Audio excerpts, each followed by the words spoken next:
안녕하세요. 저는 40대 주부예요. 저는 가난한 집에서 태어나 언제나 어려운 생활을 했어요. 어렸을 때부터 아르바이트를 해본 적이 없고 성인이 되자 식당에서의 일도 손숙해서 했어요.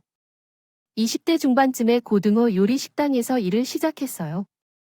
얼마 동안 일하다 보니 식당 주인께서 걱정하시는 것이 느껴졌어요. 손님이 줄어들기 시작했고 한동안은 장사가 너무 잘 되어 가게를 확장하기도 했는데 문제가 뭔지 몰라 했어요. 제가 맛보니 고등어 요리에서 묘한 쓴맛이 났어요. 제가 직원이었음에도 묘한 맛을 없애기 위해 열심히 노력하고 성공했어요. 그 결과로 가게는 맛집으로 소문을 타기 시작했어요. 그때부터는 매니저 역할을 맡았어요. 이전까지는 주인이나 주인 아들이 카운터를 맡았지만 그때부터는 제가 할 수 있게 됐어요. 어느 날부턴가 카운터 위에 항상 초콜릿이 놓여져 있었어요. 이상해서 주인 아들에게 물었더니 그건 실장님 것이에요. 그렇게 맨날 여기 있던데 떨어지면 돼 라는 대답을 들었죠. 사장님 아들과 실장님을 같이 부르기 어색해서 그 이후로는 그냥 사장님으로 부르기로 했어요. 그래서 그녀는 사장님의 아들과 결혼했고 더 행복해지고 있습니다. 그것은 정말 이상했어요.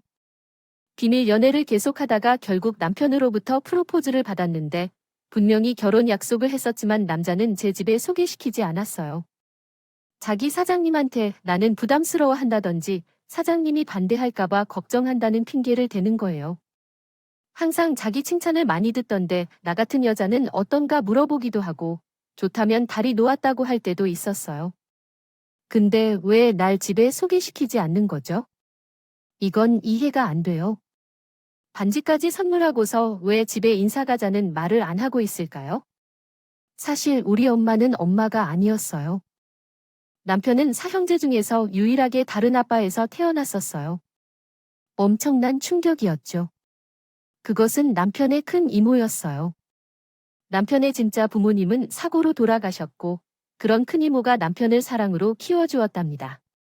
남편은 큰 이모를 어머니라 생각하고 있었어요. 그러나 남편은 자신의 다른 형제들이 있어서 걱정했었죠.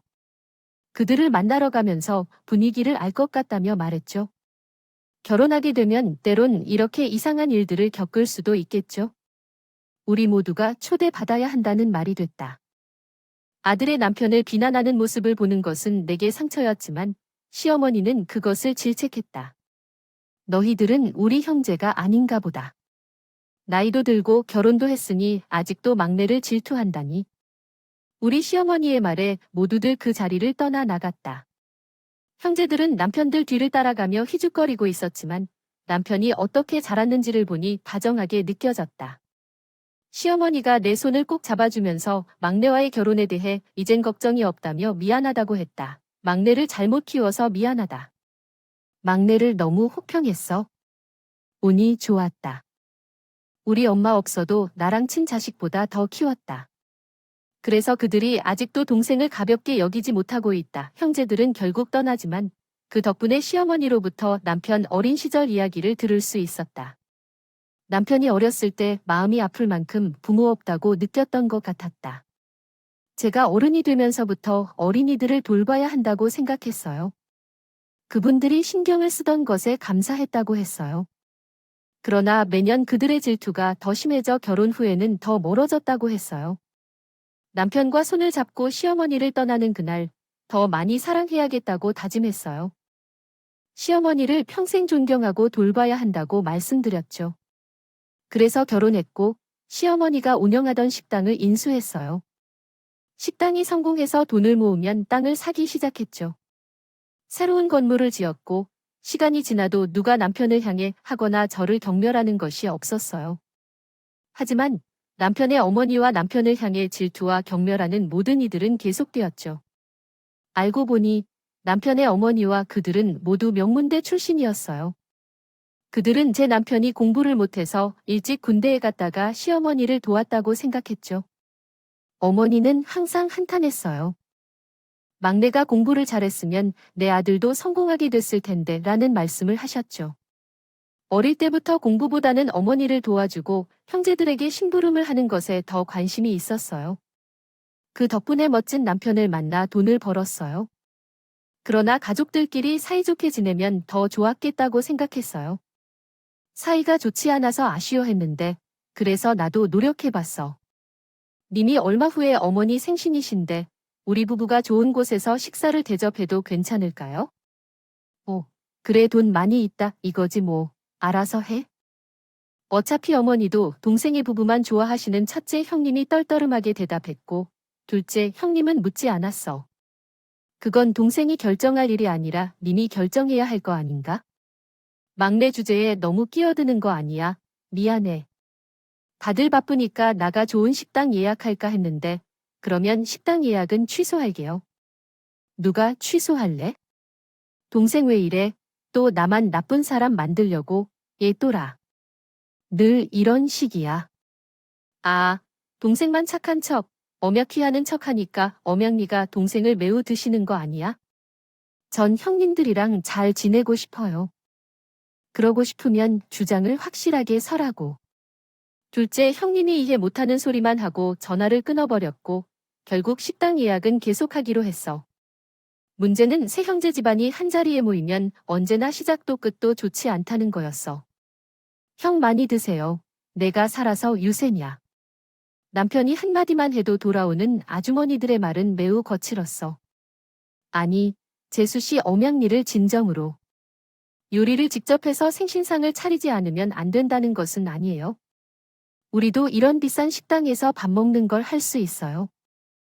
누가 보면 우리가 돈이 없어서 안 하는 줄 알겠지만 그 지어머니들은 나에게도 서슴없이 말을 하기 시작했어요. 남편은 그 말 한마디에 습관처럼 입을 다문 후였고 나는 굳어가는 시어머니의 표정을 보고 말을 꺼냈습니다. 아주머니 좋은 말씀이에요. 상을 직접 차려드리고 싶어도 다들 협조를 안 하시니까 어이가 없네요. 그럼 우리가 협조를 안 해서 어머니 생일상을 못 차려드렸다고 할까요? 이거야말로 다 같이 해야 하는데 우리 부부는 어디에서도 끼워주지 않네요. 연락도 잘 안 받으시고. 그럼 먼저 뭘 하겠다고 말씀해 주세요. 제가 따를게요. 수준이 맞아요. 막말로 둘 다 구조해 제대로 된 취미라도 하나 있어? 건물만 있는데 뭘 해? 사는 수준이 낮은데 그 막말에 시어머니는 거칠게 숟가락을 내려 놓으셨습니다. 그만하십시오. 이럴 거면 뭐 알아들 모이니까. 매일같이 너희 사이가 안 좋은 걸 걱정하고 있으니. 우리 막내 며느리가 겨우 애써서 차림을 마련한 것. 우리 가족은 항상 싸우지만 내 아들들은 정말 못난 것들이야. 엄마도 정말 해가 없어. 우리가 못난 것이면 그 자식들은 정말 버림받을 거야. 엄마는 계속 나를 아들처럼 부르는데 저 새끼와 그 아내는 참을 수가 없어. 누구든 나의 손에서 자랐으면 다 내 자식이야. 며느리도 마찬가지야. 나는 딸이 없어서 며느리도 내 딸처럼 생각해. 다 내 자식들인 것만 나면 이렇게 호된다. 손이 사람인 그 애들이 막내들만 잡아먹어. 안 되겠어? 어머니가 이렇게 하니 우리도 더 그러는 거야? 친자식들이 우리겠지. 언제까지 남의 자식만 포옹하고 둘 거야? 시어머니 생일 소풍은 그렇게 끝이 났어. 항상 우리는 잘못이 없다고 생각해. 그치? 시어머니가 화를 내고 돌아설 때 우리가 건방져서 잘못했다는 게 맞아. 아, 시어머니께서 가슴이 답답하다고 하셔서 병원에 데려갔어. 예상치 못한 진단을 받았어. 폐암이었어. 그런데 담배 많이 피웠다고 암 걸리는 게 아니었나요? 시어머니는 담배도 안 피우시고 술도 안 마셨던 분이었어. 괜히 그런 것만은 아니래. 고등어 요리 가게를 하셨나요? 네, 그렇지. 어서 장시간 매연에 노출되면 암 걸리는 확률이 높아지는 것과 관련이 있어요. 사실이지만 원인을 정확히 알 순 없어요. 시어머니가 폐암 진단을 받은 소식을 듣고 형님들이 수술 전에 함께 여행을 가자고 했어요. 시어머니와 형님 차를 타고 여행지로 향했는데 형님 차가 공동묘지로 들어갔어요. 내린 형님이 말했습니다. 여기가 어머님의 자리야. 미리 예약했어. 제 막말에 결국 폭발하고 형님들을 반죽해뒀어요. 폐암 진단을 받은 날 시어머니는 말 그대로 멘붕이 온 듯했어요. 어머니, 괜찮아요? 병원에서 모시고 나오는데 제 질문해도 대답도 안 하시고 하염없이 눈물만 흘리네요. 집에 돌아와서야 시어머니는 심경을 토로했어요. 이제와 치료가 무슨 소용이야. 그냥 이렇게 살다가 갈래? 어머니, 요즘 암은 불치병이 아니에요. 완치도 잘 되고요. 너도 고등어구이 장사 그만해. 그러다 너도 폐암 걸리면 어떡해. 지금 우리 가게는 환기시설도 잘 해놨고 쾌적해. 전 괜찮아요. 나는 살 만큼 살았어. 그냥 내가 아쉬운 건 하나야. 우리 자식들이 화합하지 못하는 건 죽기 전에 애들이 화목하게 잘 지내는 것만 보면 소원이 없을 것 같아. 시어머니의 심정을 누구보다 잘 알고 있었기에 한동안 연락하지 않았던 형님들에게 먼저 만나자고 제안했어요. 제안한 사실이 오셨어요. 바쁜 사람들한테 오라가라고 해도 어머니 댁에서 안 보고 들어가니까 이윽고 깜짝 놀랐어요. 다들 왜 이렇게 불이니요? 왜 이렇게 분위기를 잡는 거예요? 어머니께서 폐암 진단을 받았답니다. 이게 무슨 소리야? 갑자기 이런 소리가 나오는데 아니었네요. 동서 언니가 가장 싫어하던 이게 그렇게 멀었구나. 처음엔 형님이 얘기한 것처럼 굴지만 어머니가 병이라고 하니까 우리 탓이라고 생각했는데 형님들도 그렇게 생각하지 마세요. 애를 보듯이 챙겨야지요. 저는 그렇게 하라고 해야겠군요, 형님. 내가 모든 비용을 부담하고 인수한 거예요. 형님이 아셨겠죠? 그래서 지금까지 다들 아무 말씀도 없으셨어요. 그 가게는 괜찮은 거였으니까, 가족이니까. 그리고 그 가게를 한꺼번에 인수했어요. 그러니 형님이 하시던 말씀일 텐데요. 어머님께서 아프시다니까 조심스럽고 정중하게 대해주실 필요 없어요. 그런데 이것이 바로 당신이 실수한 이유거나요? 그래서 잠시 말리고 싶었죠. 그럼 여기서 마무리하고 시작할 필요가 있어요. 그때 묻히지 마세요. 지금 우리가 대화하기 때문에. 그러지 마세요. 형님 자기의 여자들 사이에서 여행하러 갈까요? 어머님은 오시겠죠.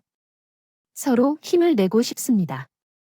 어떤 말씀을 하셨으면 따라야겠죠. 저는 두 형님이 동시에 저를 바라봤어요. 놀랍더라고요. 하지만 이해했습니다. 시어머니는 우리가 사이가 좋게 지내길 원하셨어요. 수술 전에 같이 여행도 가고 잘 지내겠죠. 시어머니가 힘이 좀 낼 수 있으면서요. 그래서 시어머니께 말씀드렸어요. 아버님, 형님들과 같이 여행 가요. 아주 반가워하셨어요.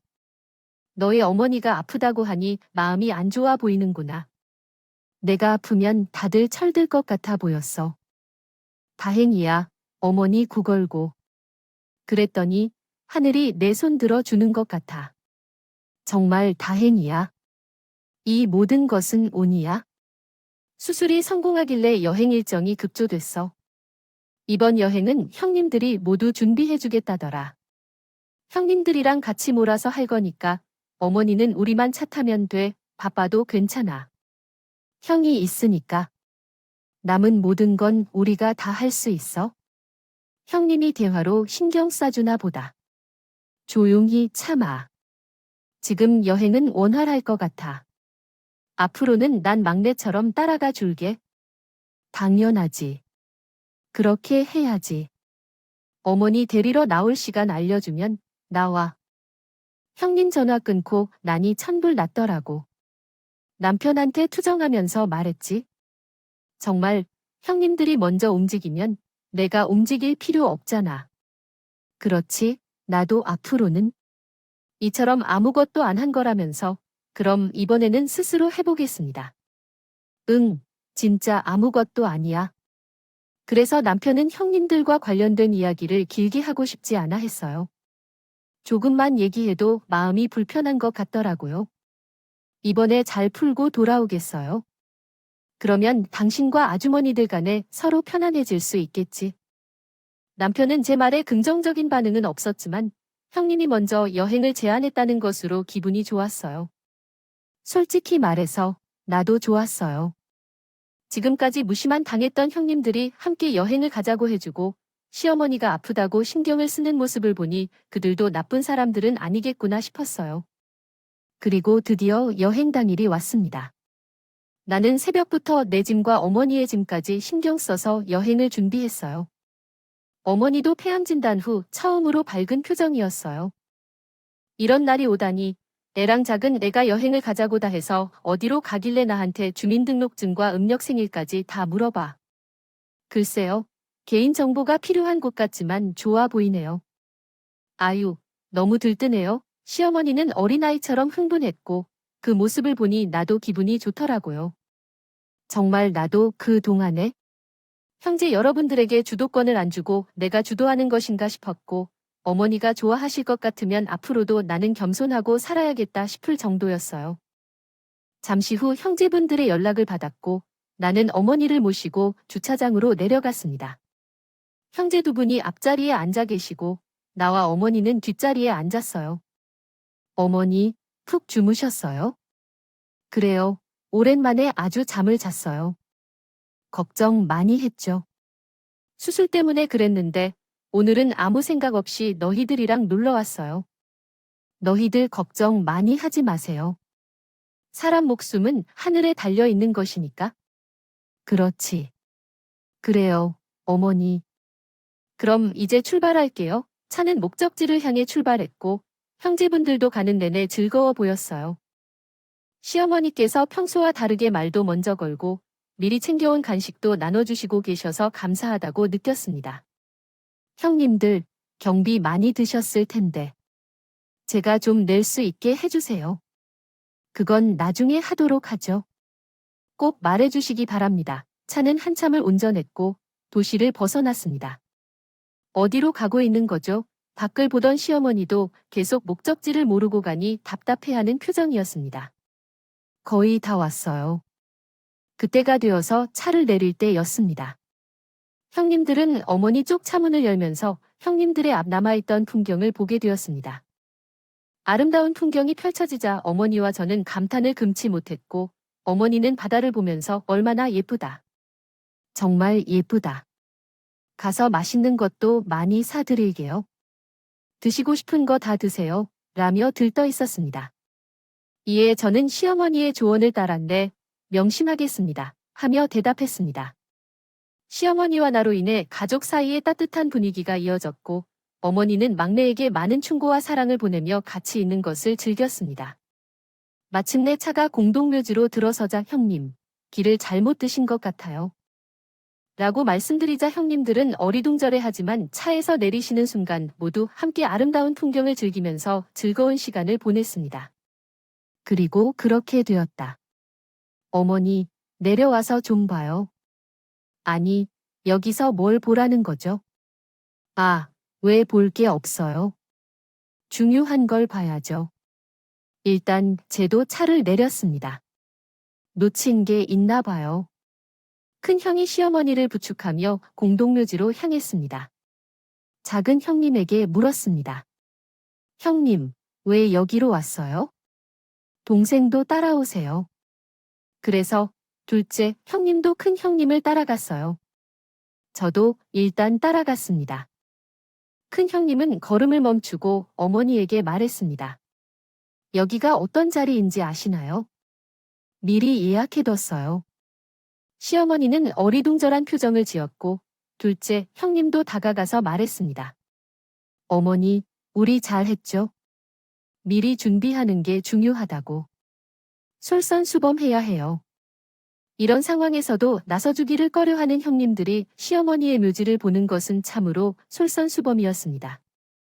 어머니, 사인하세요. 그런데 큰 형님이 들고 있는 표지판을 보니 어머니 앞집을 친아들 둘이 나눠갔습니다. 뭐라고요? 내 원장이라고요? 어머니, 이런 건 미리 해두는 게 분쟁을 막아요. 진작 한마디 하지 않았던 막내 형이었습니다. 남편, 내가 돈을 가져갈 필요 없어요. 그동안 키워준 것에 대해 감사해. 골골이 잘 자랐지? 지금까지 내가 먼저 살이 지내도록 돕곤 해줬어. 돌지로 나에게 돈을 줄 이유인가? 부인이 돈을 주고 나를 인도한 것 같은데 그럼 우리의 건물을 함께 나눌까? 막내 남편에 대해 말하는구나. 시어머니가 돈을 하고 인수한 것처럼. 결국 내가 말한 것처럼 시어머니의 재산을 부여할 것이야.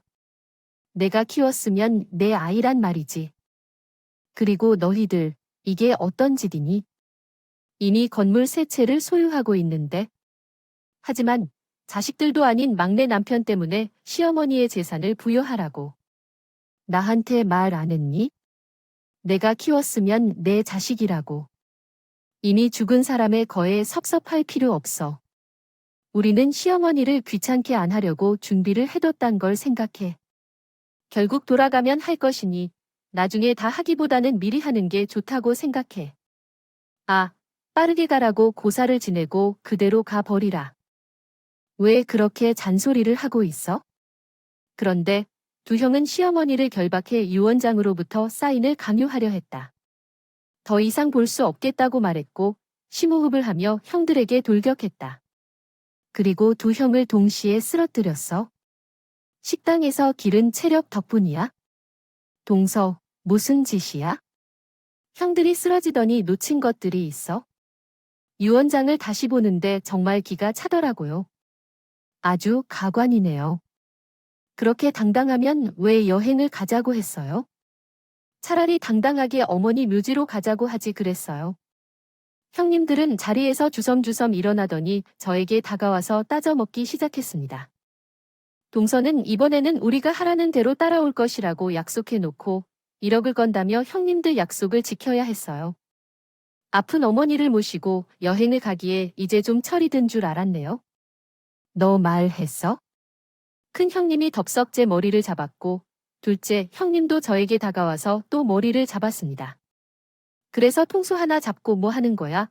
어머니 동서가 동시에 저희 발로 찬 거를 못 보셨어요. 얘가 이렇다니까 이렇게 억척스럽다 그래요? 아주 본떠를 보여줄 거예요. 형님들은 제 머리를 놓지 않았으나 시어머니가 달려들어서 저를 막으려 하지만 형님들은 시어머니를 힘껏 밀어버렸어요. 아이고, 두 형님에게 머리를 잡히고 당황한 제 마음을 달랐고 시어머니의 소리에 정신이 번쩍 들었습니다. 어머니. 그 저희 마음까지 피로소의 애봉을 가지고 자빠진 몸으로 두 형님의 머리를 잡았습니다. 야 이거 안 돼요. 형님이 먼저 잡았던 것 같아요. 형님 부부를 놓으라고 했는데 나도 놓으라고 했다. 신랑이 덧붙였지만 형님들은 제 머리를 놓지 않았고 결국 나는 형님들의 손을 제 머리에서 떼고 손바닥으로 뺨을 때렸습니다. 소리에 형님들은 비명을 질렀어요. 손이 왜 매콤해? 계속 머리를 붙잡자 다시 때렸습니다. 머리를 계속 붙잡으면 내가 두 형님을 때릴 것이다 생각했어요. 그때 둘째 형님이 먼저 손을 놓고 결국 큰 형님도 내게 맞고 앉았어요. 이윽고 손 매운 것을 본 저에게 무식한 일이라는 말을 했어요. 손 매운 것과 무식한 것이 무슨 상관이 있죠? 내 뺨을 때렸던 걸로 제 머리카락이 뽑히는 줄 알았어요. 시어머니를 부르니 너무 아픈다고 해요. 시어머니가 아파하는 걸 보니 화가 나더라고요. 형님들, 진짜 미쳤어요. 노인을 이렇게 밀치면 어떡해? 나도 동생 비하면 너도 쳤잖아요.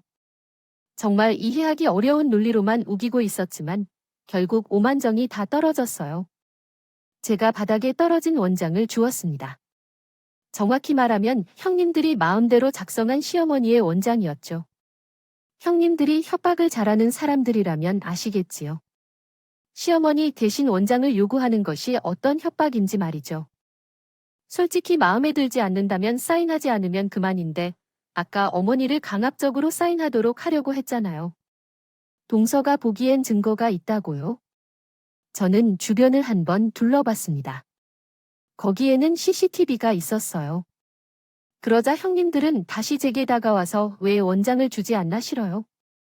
형님들이 어머니를 협박한 사실을 전 세계에 알릴 거예요. 그 둘 다 보석이 박힌 손톱으로 제게 공격해 오더니 손에 입고 싶지 않다면 내놔라 손꼽힐 정도로 요구했어요.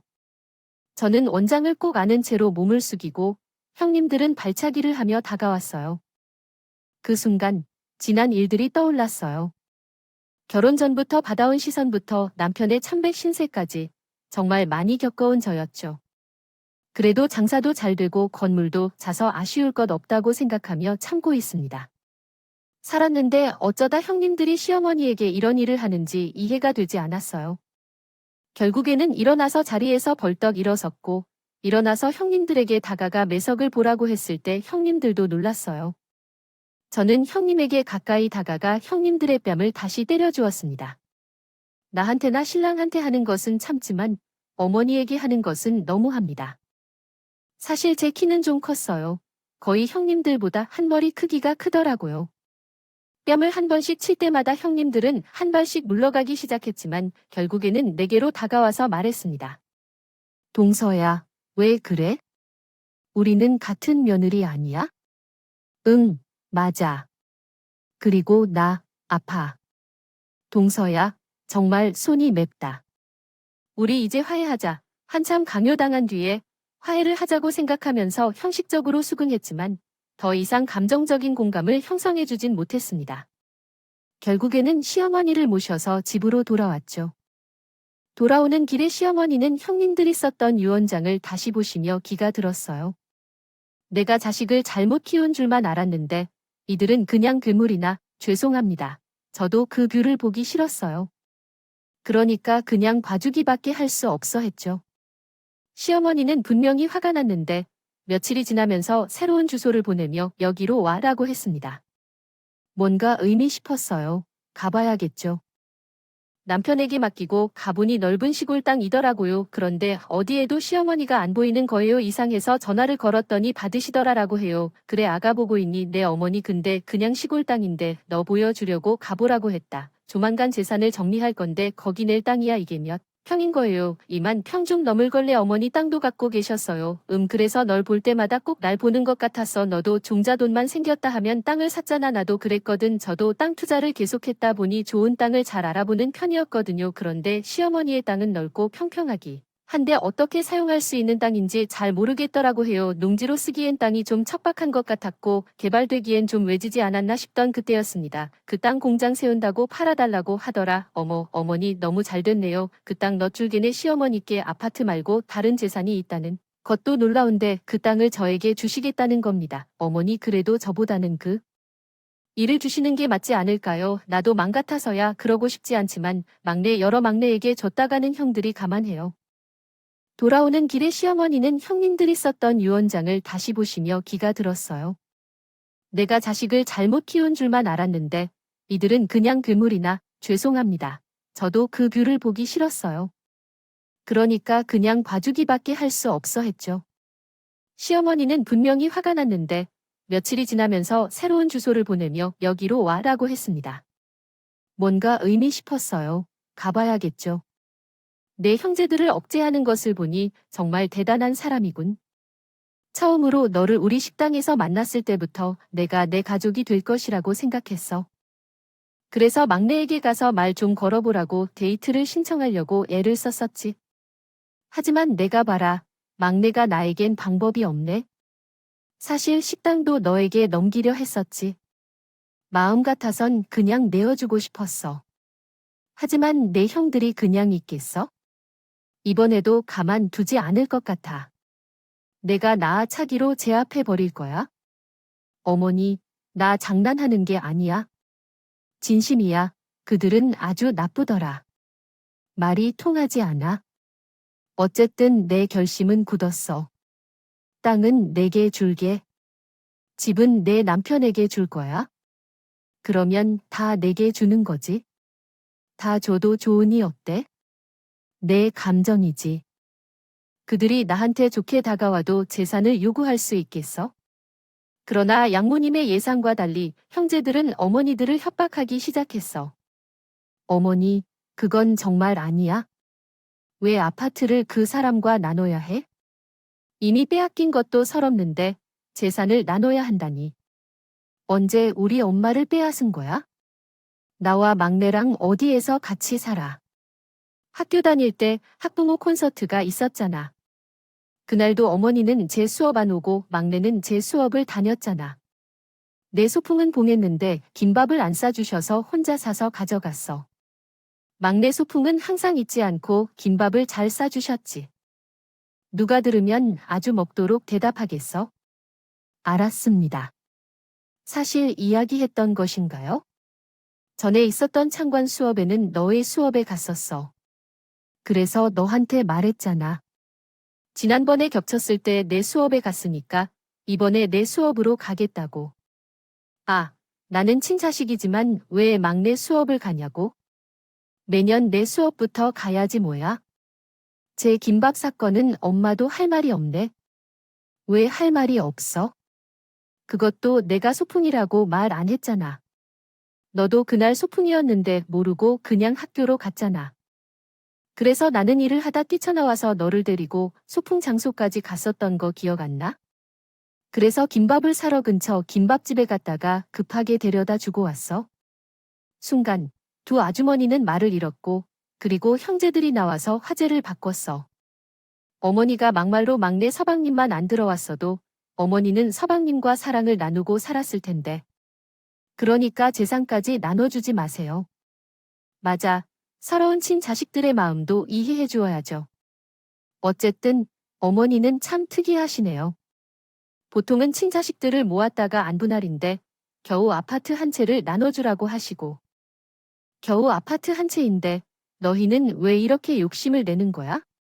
어머니의 경로에는 사업도 하고 건물도 세 채나 있으니까 앞으로도 부자로 살겠지만 우리는 그런 것들로 살아갈 수 없어요. 맞아요. 엄마, 우리는 평생 모아도 건물 한 채 사는 것이 어려워요. 내가 니들한테 똑같이 내 가게를 인수하게 해줬어도 너희는 막내처럼 건물을 샀을 거야. 그것도 막내가 열심히 노력해서 산 거지.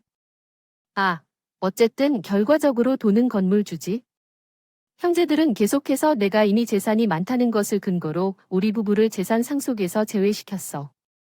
그러나 다음 날이 시어머니의 입원일이었어. 형제들, 오늘은 그만하자. 엄마, 내일 입원하셔야 해. 며칠 뒤에 수술 받으시는 거 다들 아시잖아. 돈은 아쉽지가 않으니까 그러지. 그러니 맞아. 형제들은 저에게 쌍심지를 켜면서 그날 치고받은 이야기는 일절하지 않았어. 일단 엄마가 수술 받으신 이후에 다시 얘기해. 막내야, 그럴 일 없어? 엄마의 컨디션을 걱정했던 거였는데 시어머니는 오히려 제 말을 끊었어. 오늘 끝내자고. 시어머니는 방으로 가셨다가 서류 봉투를 들고 나왔어. 그리고 그 안에 있는 것을 꺼내서 형제들과 아주머니들에게 보여줬어. 서류를 본 형제들은 얼른 분노가 일었어. 엄마, 왜 아파트 명의가 막내 남편의 이름으로 되어 있어? 어떻게 이러실 수 있어? 벌써 양도해 주었는데. 곧 불똥은 나에게 튀었어. 아니, 동서, 이것 알고도. 이야기하고 싶지 않았지만 어머니가 생각하는 척하지 않았어. 그리고 내가 말하자고 할 때부터 이상했어. 아주머니들도 정말 난리였어. 그런데 이게 뭐야? 왜 어머니 명의가 바뀌었을까? 동시에 남편을 지켜보던 아주버님이 나를 보더니 너도 재수 씨 뒤에 숨어서 이득을 챙기려고 하지. 저 새끼가 제일 싫어 라고 말했어. 난 그게 무슨 소리인지 이해가 안 돼. 신랄한 말투로 남편과 더불어 명의가 바뀌었다는 사실을 몰랐어.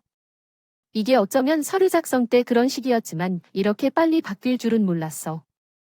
이야기를 끝낼 생각이었지만 서류 작성한 건 내가 했지 않니? 어머니는 천천하게 바꿀 줄 알았지. 하지만 아주버님과 형님이 단순히 찍고 끝내지 않고 난리를 피우셨어. 내 재산도 내 의사로 너희는 왜 그렇게 나를 보고 있는 거야? 그저 목 없는 사람들과 같이 난리를 피우고 있는데 왜 이러는 거야? 어머니는 이러실 필요 없어. 그렇게 하면 나중에 우리를 어떻게 바라보실 거야? 너희들이 내 얼굴을 어떻게 보고 있는 건지. 몇 자리 알아보고 다닐 때 우리는 하는 말이 아닙니다. 그저 어제 어머님들 어리둥절한 표정을 보였습니다. 이게 무슨 말이야, 어머니? 몇 자리를 왜 알아볼래? 여보야, 정말로 당신도 말 좀 해보세요. 하지만 형님들은 아무런 말도 하지 못했고 어머니는 형님들이 작성한 위원장을 보여주셨습니다. 너희 와이프들이 한 짓이다. 나더러 여행 가자고 하다가 몇 자리 보자면서 끌고 가서는 이 유서에 서명하라고 했어. 거기서 날 패대기 아지 쳤어. 근데 내가 너희들한테 재산을 주고 싶느냐? 너희들은 진짜 몰랐어. 엄마, 나 진짜 몰랐어요. 엄마, 우리가 그런 짓을 하게 될 줄이야? 당신이 도대체 무슨 짓을 한 거야? 시어머니는 그제야 솔직한 말씀을 하셨습니다.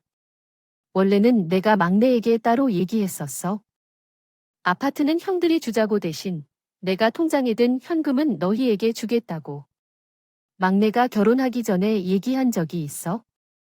막내, 기억하니? 남편은 고개를 끄덕였습니다. 그때 막내는 한마디도 하지 않았어. 엄마가 그러고 싶으면 그렇게 하시라고. 나는 욕심 없다. 사랑으로 키워준 것만 해도 감사하다고 했다. 내 식당에서 일하면서 싹싹이 와이프 만나서 지금도 아주 잘 살고 있어. 너희 막내를 무시했었는데 저도 고졸이면서 와이프도 고졸인 무식한 여자야. 만나서 봤잖아. 어떻게 살고 싶을까? 어떻게 생각해?